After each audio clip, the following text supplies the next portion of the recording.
Well, good morning, beautiful people. We're going to have fun this morning. I love the image of the lion. Who of you have ever seen a lion in a zoo, or so most of you? Who of you have encountered the lion in the wild? Okay, so what you have seen was just a shadow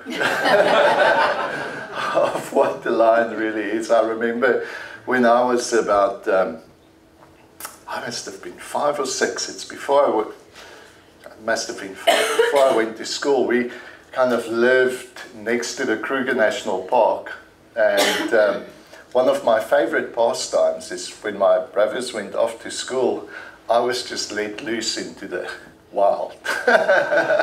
And I would climb these rock formations, and on one of those occasions I pulled myself over a rock, and as I pulled myself over the top rock, I heard this roar that just chilled my blood, and I just froze on that rock.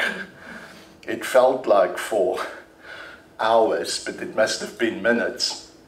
And I saw a movement. Thankfully, this lion decided it's satisfied and moved on. But I remember that encounter with a live, real lion was very different from the encounter in the zoo.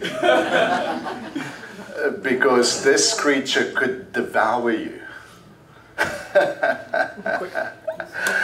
And we've spent thousands of years taming a God that can fit into our zoos, that we could visit on a weekly basis, wave at him beyond the rails, feed him, keep him at the distance.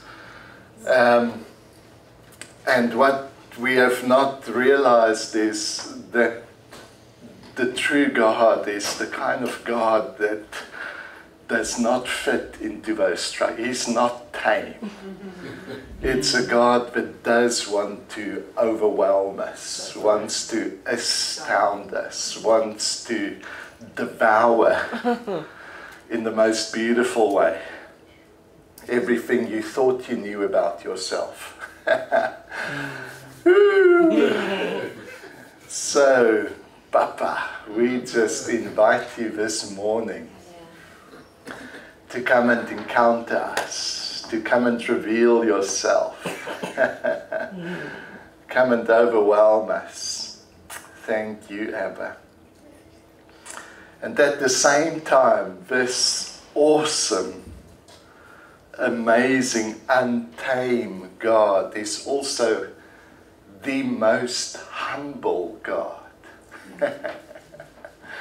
A God that continually withdraws to give us space to discover our own creative capacities that He's given us. A God who's not interested in imposing His design upon your life. He's not even interested in assigning the value and the meaning of your life events, but the God that continually makes space for you to decide what your life events mean.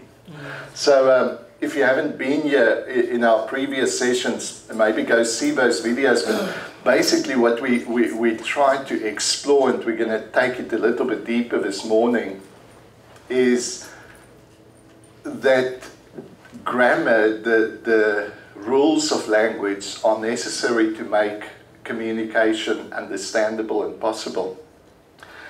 But grammar itself doesn't tell any story. It is what makes meaning possible. And within the rules of grammar, I can tell any story, even stories that have never been told before. The rules doesn't restrict the meaning. I can give those stories. They make meaning possible. And maybe God is more like the the framework of language, more like grammar that makes meaning possible, rather than the one that wants to impose a narrative and impose meaning upon your life. So God is the one that Jesus introduces as the one for whom all things are possible. The one who stands in front of us and say, I invite you to author your own story. Now, as a good parent with intentions, he knows where he wants to take us. But he's not controlling the path that takes us there. He gives us the creative capacity to participate with him in telling that story. So I want to take that a little bit further this morning. We also looked at yesterday some of the ideas of time and eternity, and we explored some of Plato's idea. And I'll take another example. Imagine this is a bottle of wine. You've got a good imagination, I know you can do that. Now, and you might wonder, why do you go on about like philosophical ideas, etc.? Why don't you just get straight into the Bible? I will quote a few scriptures to make, if that makes you comfortable.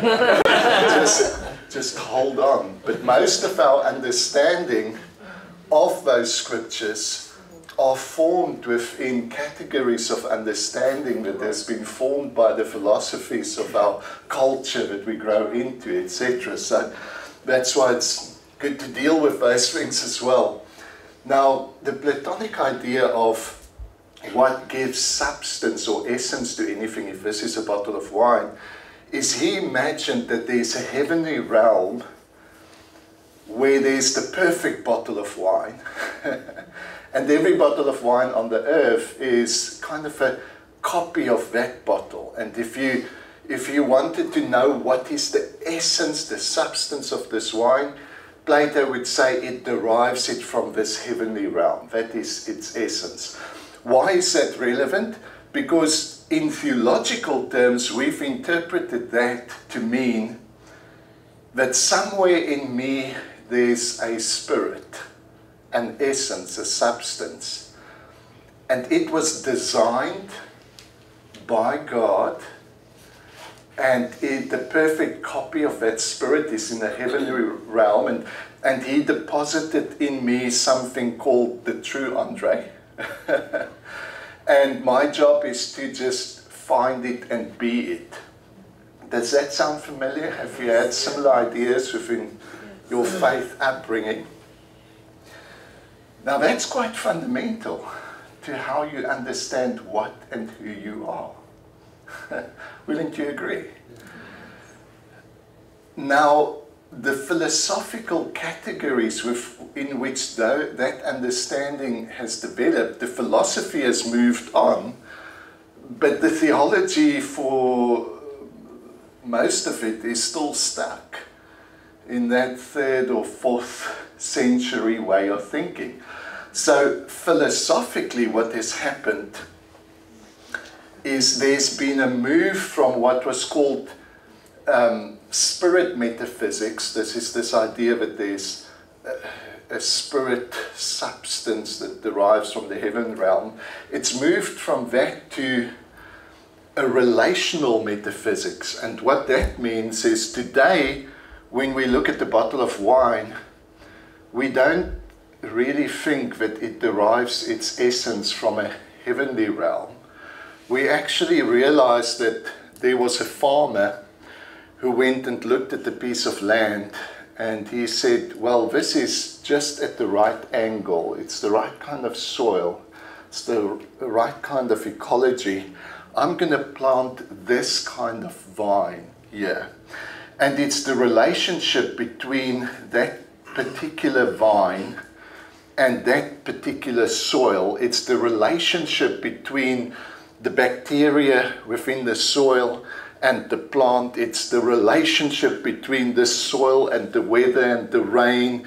It's the relationship between the farmer and the vine who in one day will decide, today we're going to harvest this crop. And that event happens where he harvests it all. And then it's the process by which that farmer produces the wine. It's this multitude of events and relationships that becomes condensed within this wine. And if you take any of those relationships away, or any of those events away, this wine will no longer be the wine that it is. Maybe spirit is just a condensing of all the relationships and all the events that have come together to make you, you. But what gives you substance are the relationships that have formed you. And that it is not connected to just an imaginary spiritual world, but that spirit is maybe much more present than what we've ever imagined. Now, why is that important? The difference between you and that bottle of wine, there's a lot of relationships, a lot of events that formed that bottle of wine. There's a lot of relationships, a lot of events that formed you. But the difference is the bottle of wine does not ask why. The bottle of wine doesn't say, what does this event mean? The bottle of wine only has an external story of the events that happened and formed it. But human beings has an insatiable desire for meaning. We're not satisfied with the fact that things happen. We want to know, what do they mean? And that inner story, that inner logic of your story is hugely significant in producing you, because you're not just the product of what happened to you, you are the product of your interpretation of those events. Because two people can be present at the same event. For the one it is amazing, for the other it is horrific. It's the same event, it's a different interpretation. Wow. So events do not come preloaded with meaning. Meaning is something created by consciousness. We're speaking about unleashing the Creator today, and part of the way in which the Creator wants to be released and unleashed is by giving you the gift of consciousness. Because consciousness creates meaning. And so that capacity to interpret the meaning of events, I want to go into a little bit of how it works, but maybe the first thing I want to do is to give an illustration of how an event that might seem absolutely devastating in the moment can be reinterpreted and become life-giving. And so I'm going to ask Mary Ann, are you okay? To do that. To tell us from when you were 11. Chewing my sweet. So my mom passed away when I was 11, and as you can imagine, for a young child to lose a mom is a devastating event, and one which is inexplicable. You can't explain it, you can't at first really grasp or understand, but I kind of sensed from that moment that life was going to be very different. And as is when there is a loss, all other relationships have to be reinterpreted. Relationships that are no longer with that person there. And I went through the next year, I can almost describe as a kind of a haze, where things happened and I just responded, and it was in a haze. And there was a particular event where I was alone one day on a camp. I was now at the age of 12, and I was sitting and observing a sunset, and I knew it was the most magnificent sunset. Everything in logic told me it was there.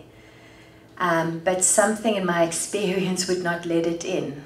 And I felt in that moment gripped by grief, and it felt like I was being throttled. It was taking the breath out of me, and like a physical thing.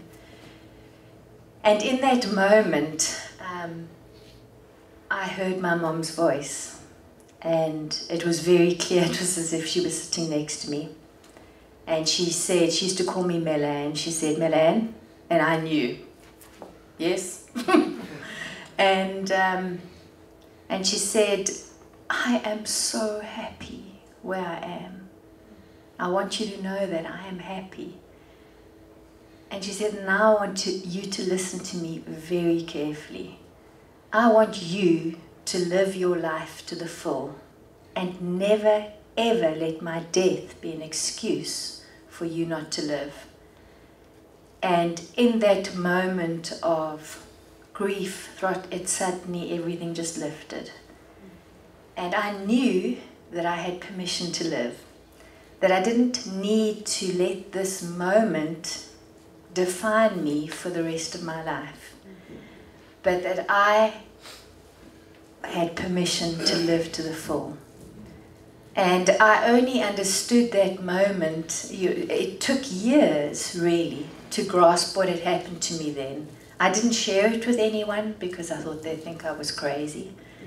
But I knew that I didn't know God at that time, but thank God He knows us, even when we don't know Him. That's right. And that He had, in His mercy, allowed me to hear this message of affirmation. And so for a moment there, I can look back at that moment with absolute gratitude, because I am the person I am today because of it. And that doesn't make sense to us at the time. But I realized that I could live with the knowledge that in a very real sense, she continued to live through me. And so a moment that could have just been completely meaningless, senseless, is filled with gratitude for everything that it has given me and it has for me. Yeah, thank you. Thank you.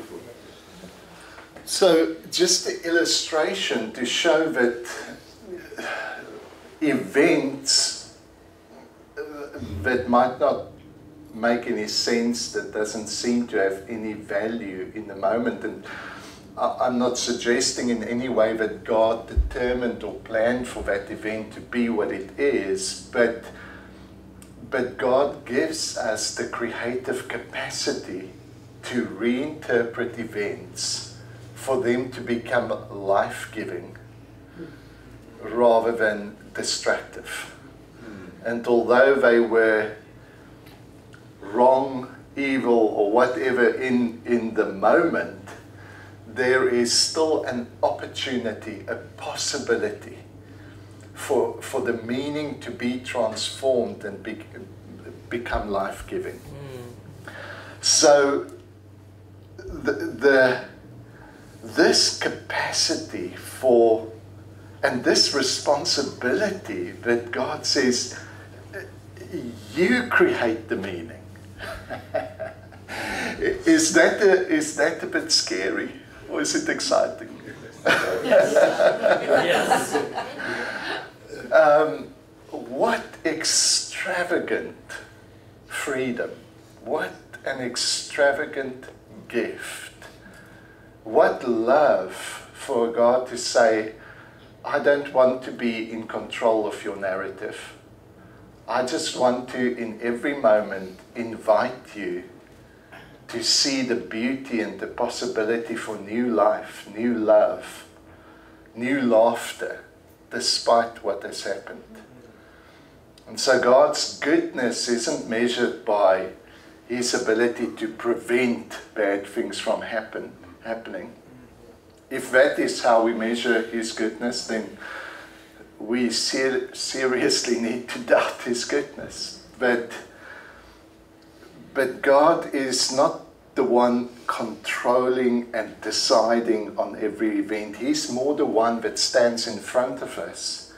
And whatever happens opens up possibilities for new beauty, new meaning, new life, new opportunities to laugh, despite what happened.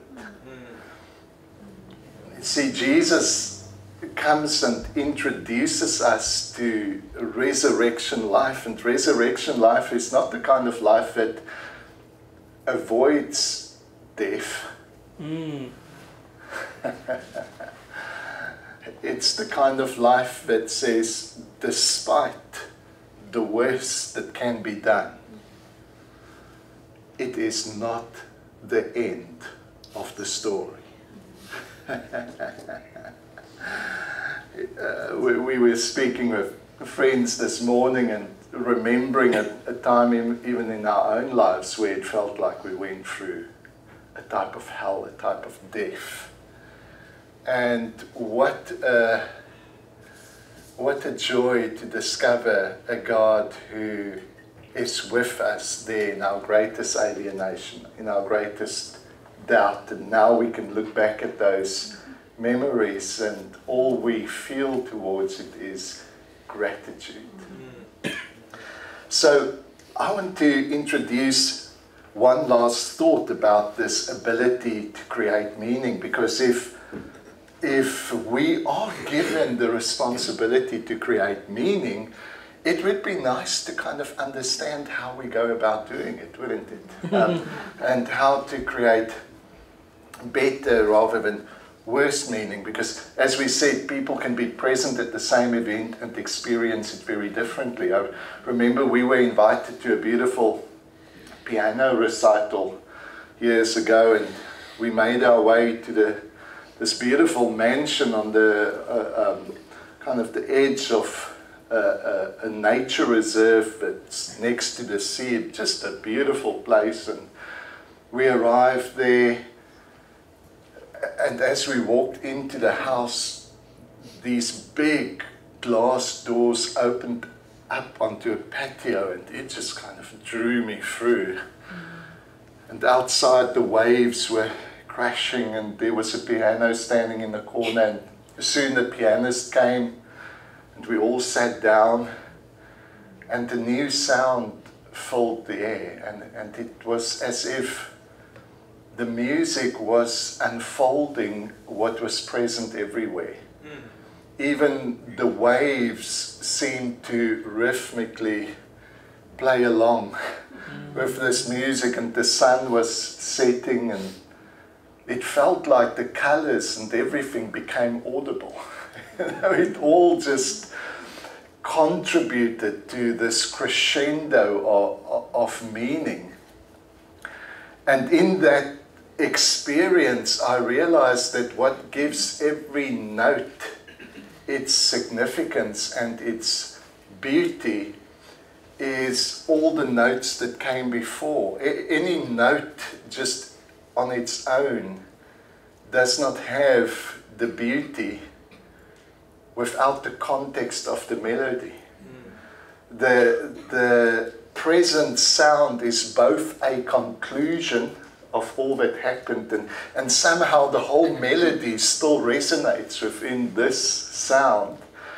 But it's not just the conclusion of what came before, it is also the anticipation and the beauty and the possibility of what is yet to come. Wow. It is both a conclusion and the inception, an ending and a beginning. It has a history, but it is also pregnant with what is about to be birthed. And I realized that our life events are like that musical note. You are, in fact, this summary of a melody that has been playing for ages. So we heard a little bit about Bill's ancestors, of how many years they've been. Now, if you look at any one of your lives, there's these multitudes of relationships, and if you actually could see all the melodies that have come together to produce you, it is just miraculous. But you are not just the summary of all that came before.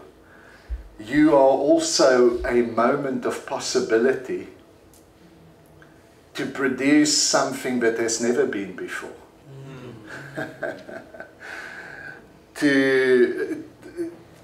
To realize these possibilities that are in God that have not been realized yet. Isn't that the beautiful scripture where he says, He was, He is, and He is to God, is to come. Doesn't that make God very temporal? There's something in God that was, that is no more. And there's something about God that is not yet. He was, He is to come. That this God for whom all things are possible is realizing Himself in the actualization of the possibilities that's in Him. And part of those possibilities being realized is you, of Him unfolding who He is in your life, in your existence.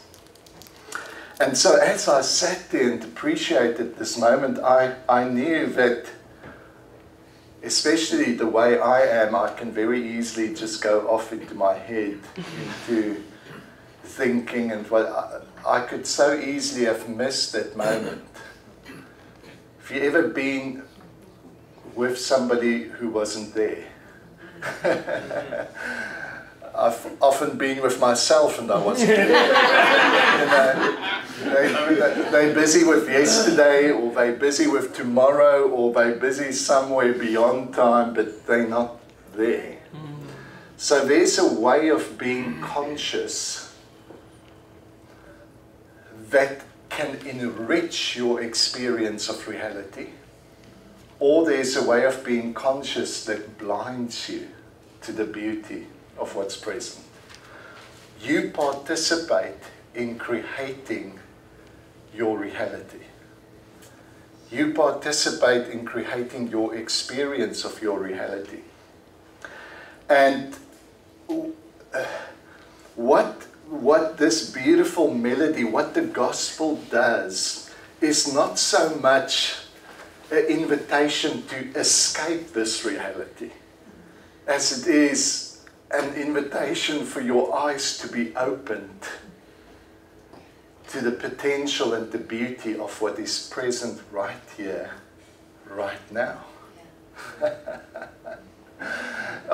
In one occasion, Jesus, there's few occasions that He was kind of mad at people, but in this one occasion he was quite mad at some of the guys who said they were kind of going on about future events, and He said, "You hypocrites, you know how to judge the weather and say, okay, tomorrow it's going to be good weather because the clouds are like this, or it's going to be bad weather.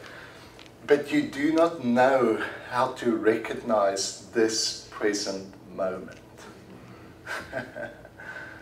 Jesus wasn't so concerned about them getting their eschatology right as he was concerned about them missing this present moment. It is the beauty that's here. It is the, in another occasion he says the kingdom of God is coming, but now is.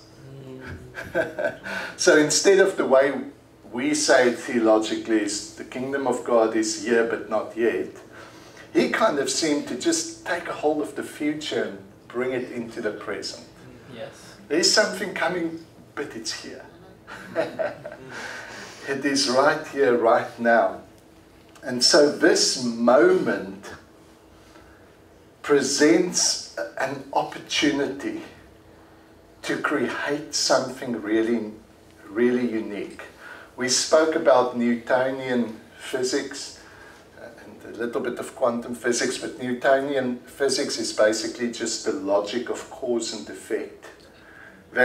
And if we have to put that into an understanding of how we interpret our life events, that's the kind of understanding that whatever happened to me in the past has set me on railroad tracks that is propelling me into the future, and I have very little choice.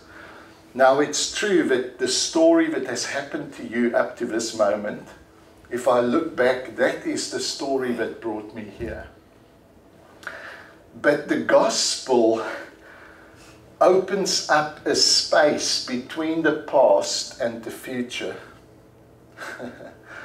and introduces us to I am, the God of possibility. And it severs this link in between cause and effect to create an opportunity for possibilities that does not arise from the past. And this is kind of what we now discover in quantum physics, that quantum physics tells us that the very nature of reality is not certainty, it's not cause and effect, but it's possibility. That even if we know all of the causes and all of the effects that we can exert onto an electron, Heisenberg tells us we don't know exactly what effect it will have on this electron, because at the very lowest level of reality there's always more than one possibility. So the quantum physics opened up this idea that the future is truly undetermined, that there's possibilities beyond cause and effect, between the cause and the effect there's a moment of possibility.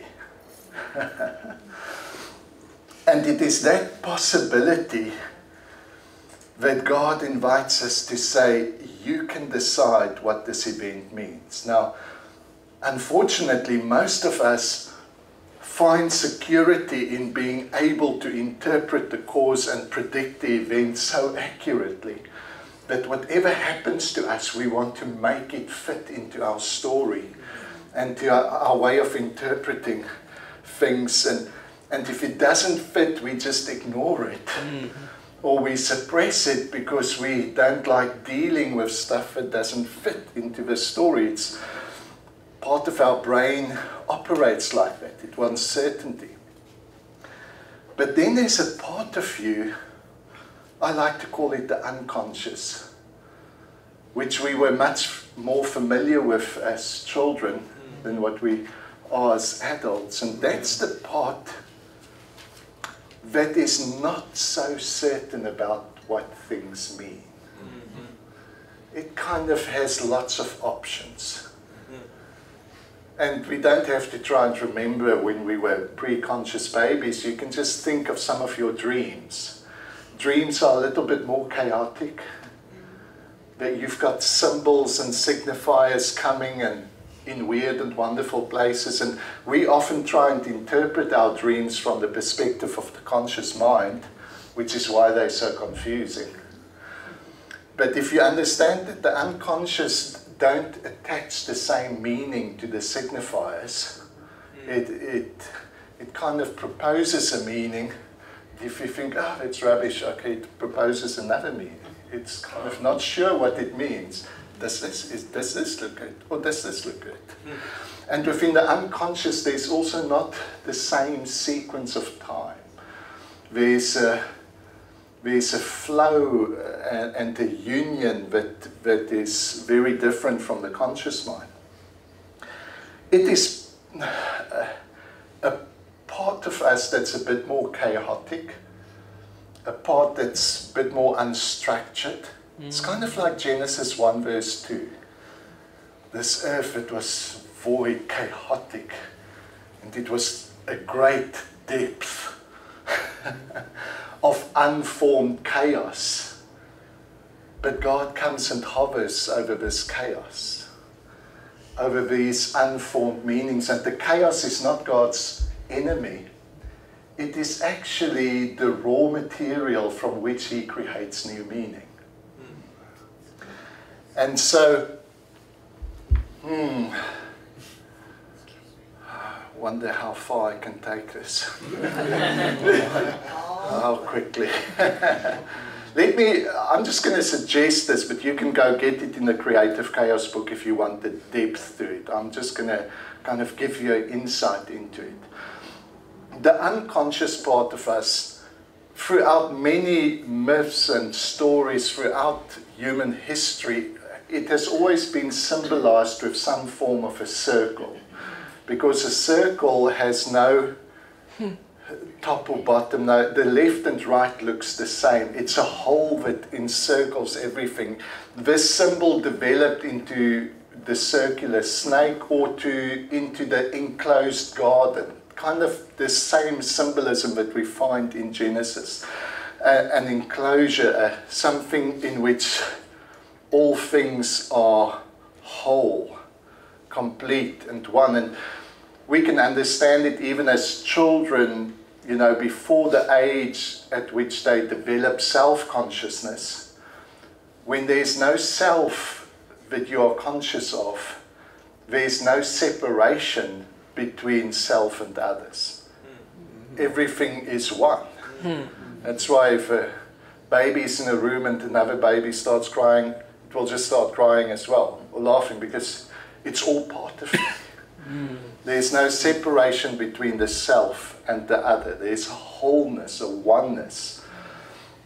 Now that symbolism of union,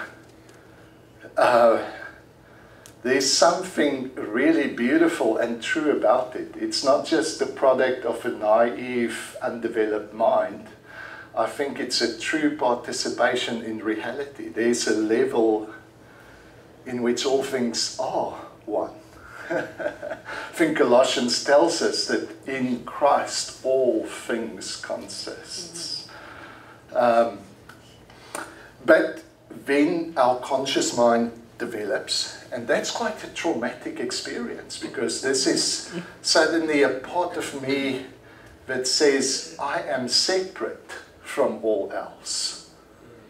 I am not everything else. The very thing that makes me me is the fact that I'm not you. There's a separation. And this separation is traumatic, and it produces a sense of loneliness. It's one of Adam's first experiences, is God noticed that he was alone. And that experience of being alone is not good. I'm not going to go through the whole of Genesis, but what I wanted to introduce is that the story of Rebekah is so beautiful in exploring this conscious and unconscious part of who you are. And to put it in context, the reason I want to quickly speak about it is those two levels, two aspects of who you are is essential in creating meaning.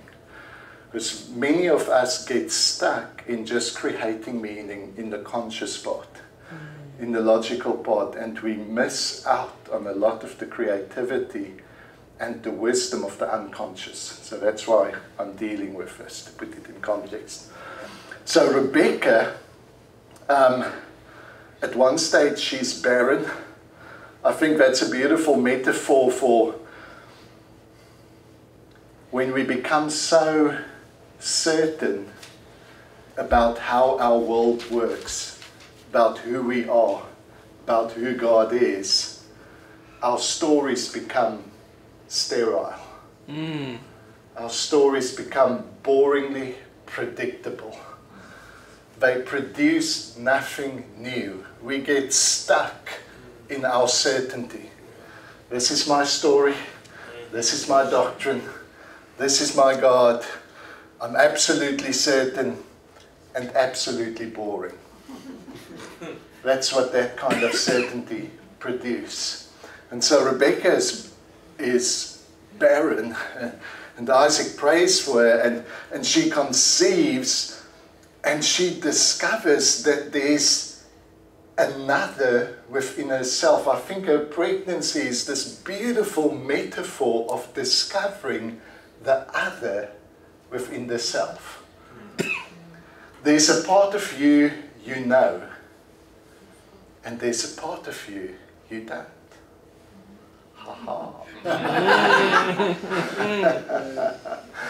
And discovering the other within the self is the most disturbing and most wonderful experience at the same time. It's disturbing because suddenly there's another voice that questions your certainty. And this experience for Rebekah is disturbing. And she's the first biblical character that asks the existential question, why I? What am I? And it drives her to inquire of the Lord. And God does not kind of just comfort her and say, let's get rid of your confusing feeling of otherness. God actually confirms her disunity. We like being centered. We like being sure. We like being in control of our story, but in doing that we miss out on a lot of creative, imaginative potential. And so God actually confirms her disunity, and he says, yes, there's two nations at war within you. Thanks.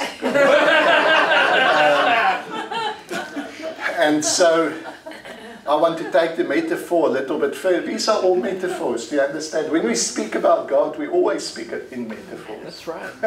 We always point to something that's beyond language. We always point to a reality that's larger than our concepts. So I want to take the metaphor further and think of Esau and Jacob as metaphors for the unconscious and the conscious. Every child is born without self-consciousness. We call it the pre-conscious state. So the unconscious is birthed first, the way in which Esau is born first. And Esau's very nature gives us a clue as to the nature of the unconscious. He's wild, and he's hairy. He's like a creature, and as he grows up, he's much more at home with the animals in the wild. He doesn't want a tent. He doesn't want. And he becomes a hunter. Hunting is very much the art of being very present in this moment. Because if you, depending on what you hunt, it means either death for you or for what you hunt. You've got to be present. You've got to hear. You've got to smell. You've got to notice the wind. You've got to see the movement of it. You've got to be present. And we see Esau, he's not that obsessed with birthright and stuff that's going to come in the future. He's hungry now. He's present in this moment. But Jacob is holding on to his leg.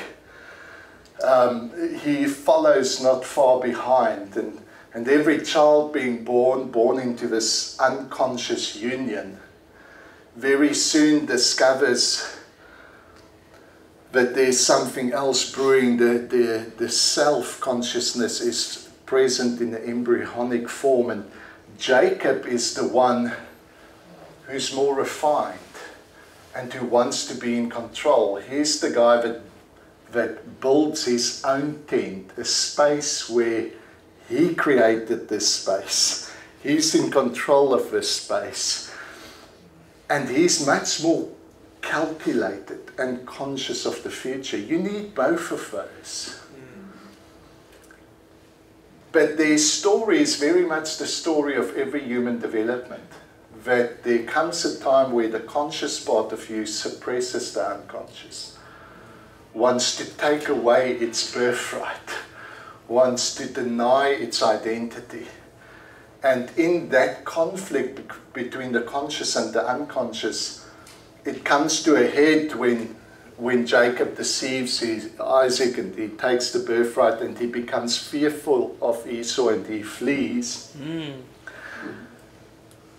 I'm not going to go through the whole story, but there's where we want to end up is that Esau and Jacob reconciles, that there's a place in which the conscious mind and the unconscious mind can be reconciled again, where the imaginative, the creative and the logical, predictive can come together in a union that produces meaning that is much richer than if you have been out of balance.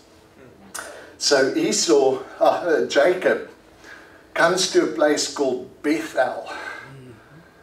Now the Bible doesn't use the words conscious and unconscious. Those are modern psychological terms. The Bible speaks a lot about dreams. And that is the ancient way of speaking about the part of you that you're not consciously in control of. That's the Bible's way of speaking about your unconscious. And so the scriptures are full of dreams, and God often encounters people in this unconscious, uncontrolled environment. Where he says, would you just take a break from yourself so that you can encounter me? Would you just take a break from all your logic, all your everything you know about me, and when you unconscious, then maybe we can have a conversation. And so Jacob falls asleep, and angels, messengers of God, ascends and descends, and all the fragmented parts of his life seem to be connected. What was formless, what was disconnected, the earthly from the transcendent is again connecting. And he wakes up, and our translation says it this way: God is in this place and I did not know it. The Zohar, which is an ancient Jewish commentary and translation of this verse, says it this way: God is in this I did not know. Wow. See, very often we try and suppress and ignore the unconscious because we don't know what's lurking there. But God is in this I do not know. There's a part of you that's not subject to your logical control. And we do not have to fear that part. Many psychologists will tell us that the conscious and the unconscious are like two different systems. They record the same events, but they do it in different languages. And so it needs a different type of interpretation. And your conscious story is always written over the text of the unconscious story. And that complexity actually gives opportunity for richer meaning. If we become conscious of the fact that within our language, within our desire to accurately define things, we should always be open to meaning that is beyond our definitions and our descriptions. Then there comes a richer opportunity for meaning. And so, I want to conclude of all that we said yesterday and today. We began by looking at the fact that God gives this extravagant freedom for us to author our own stories. And we compared the two metaphors of story and plan. And both of them have got their place, but we've often pushed the plan metaphor to the extent that there's no space for story. And we kind of brought that to a place to say there's space for plans within the story. But there's the incredible freedom that God gives us to author our own stories. Last night we started looking at what does this mean concerning the nature of God. A God that is absolutely at home in our stories. Absolutely humble within these stories in terms of not imposing meaning but creating opportunities for us to choose what things mean. And this morning I wanted to just kind of delve a little bit deeper to say just this simple suggestion that there's a part of you don't know. And God is in this I do not know. That there's a part of you that has more depth. In fact, if you start delving into this part of you, and this is what we do in our meditation retreats, is we kind of just create a space for God to, we consent for God to do things within the unconscious, and you discover a depth to your unconscious, and there's such a depth that at some point it becomes infinite, and it becomes difficult to tell the difference between your unconscious and God. There's a connection there. And you become intimately aware that maybe consciousness is simply God gifting himself to you. I can't remember who wrote this poem, but there's a beautiful poem where the guy speaks about the mountains, that these beautiful stable structures in which he becomes aware of. It seems like God is asleep, resting in the mountains. And then he becomes aware of the plants and the animals, and he says it seems like God is waking up. And then he looks at humanity, and he says, in humanity, God becomes aware of himself. That God becomes fully awake. So what a gift of consciousness we've been given. What an invitation to participate in creating the meaning of our lives. I remember once I was praying about a very big decision. And you know, there's times that I would pray and I would have such an easy answer, yes or no. I would just have peace this way, not peace this way. But this time I struggled because I wanted to do something that I was kind of half certain this doesn't seem like it would be God's will. But I can't continue in this direction. And I sought God's counsel and prayed for it for days. And eventually, because there was only silence, I was just so frustrated. I said, God, I don't care whether this is your will or not, this is what I'm doing. And I've never spoken to God like that. I kind of shocked myself, but I was in such a desperate situation that I just said, I can't do that even if it is your will. And so I made that decision, and the moment I made that decision, I just felt the Lord's presence embracing me And I was offended. I said, where the hell were you a minute ago when I needed you to answer me? Now you show up. Now that I've gone through this agony of having to make a decision, and I so experienced God saying, I wanted you to grow up and make this decision. I trust you. And I started realizing that very often when there's only silence, it's not because God has abandoned you. It's God's way of saying, I trust you. Wow. I trust you to decide what needs to be decided. And I will be right there with you, opening up new opportunities. I'm going to ask Mary Ann to just do another song or two.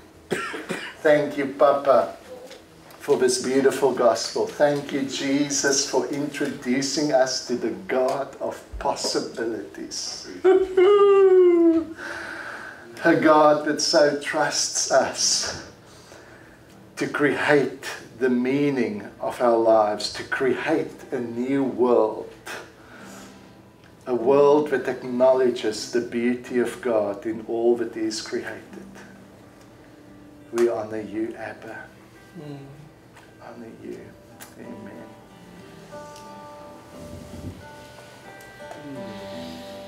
Take it in. Close your eyes. Feel the warmth of my smile. I'm the one who knows you from within. I see through your eyes.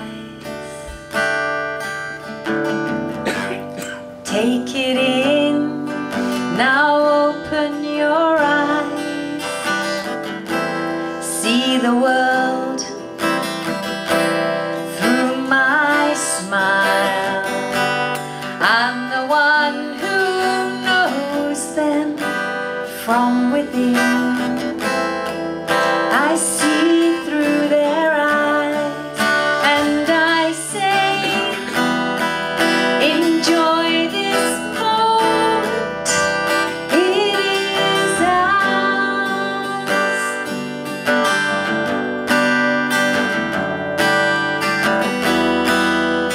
Breathe in the beauty of my life,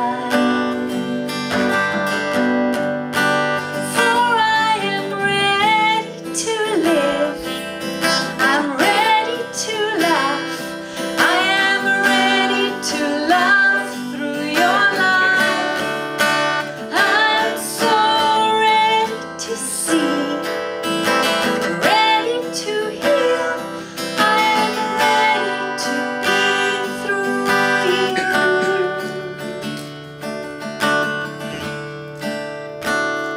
Such infinite possibilities, infinite opportunities.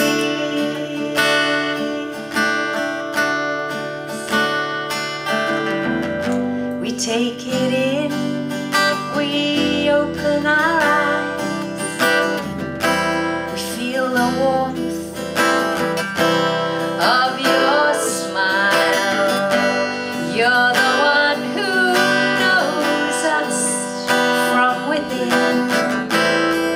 You see through our eyes and you say, enjoy this moment, it is ours.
and I'm hovering over your life in the midst of all that strife. I'm ready to make all things new, for I love being in you.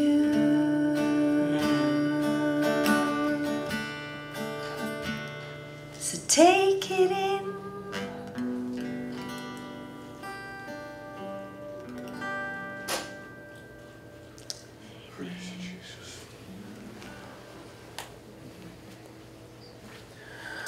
Wow. Yeah. So I'm gonna throw a curveball just because I don't know. I just felt to.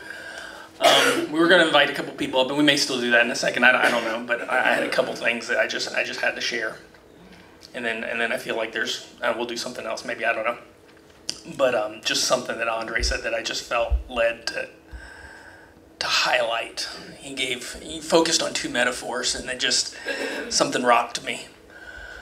One was the Genesis story, right? And this emergent humanity in this primordial garden, a man who realized he was alone, and God gave him a partner, and they still couldn't quite figure it out, and they ate from this tree of knowledge of good and evil, this logic, conscious tree, and mortality became aware in their consciousness, and they tied mortality around morality, and it says that God removed them from the garden, right? That's the story we all know.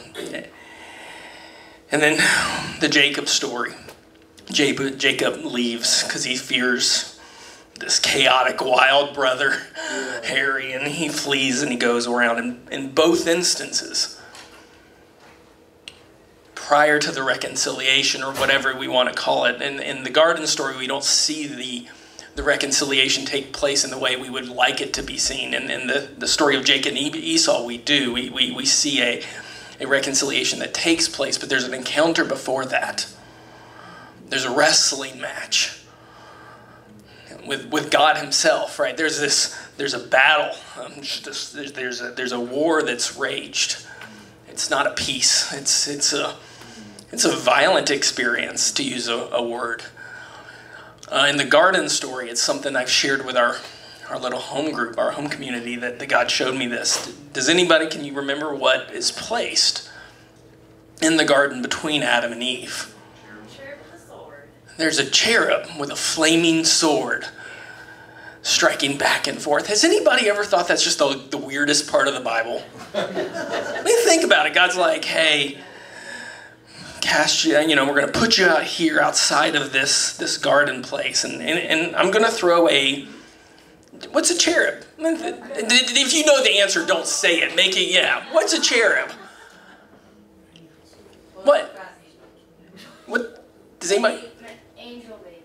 An angel baby, that's good. A baby. It's a baby. That's what a baby, it's a baby. Chubby. A chubby baby. That's what a cherub is. It's a chubby baby. How many people have seen chubby babies with flaming swords?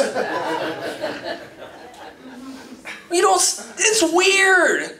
There's a chubby baby with a lightsaber in between Adam and Eve and the garden. We're both trees, right? We have the tree of the knowledge of good and evil and the tree of life. The incarnation is a chubby baby with a flaming sword of truth that penetrates, splitting us. And Adam and Eve, what God was saying is, you can't get back into this garden until you have a violent encounter with a chubby baby with a lightsaber. The same encounter Jacob had, right? Before he could reconcile the chaotic with the logic. And at that encounter of the incarnation, we begin to reconcile who we are in this thing that is I am. This thing that is Christ, whatever we want to label it in our own vernacular. There is not a man, woman, child, dog, tree, tree that is outside of this meaning, this place of meaning. So I want to invite Charles and Dave and Mary Ann back up and take a couple questions. But I just felt like I just wanted to communicate. That's what God was showing me, that you were so dead on, and yet there's this encounter with the Lamb slain before the foundation of the world. The humble, look, there's the lion. And I turned and I saw the Lamb. Yeah, unbearable. Right?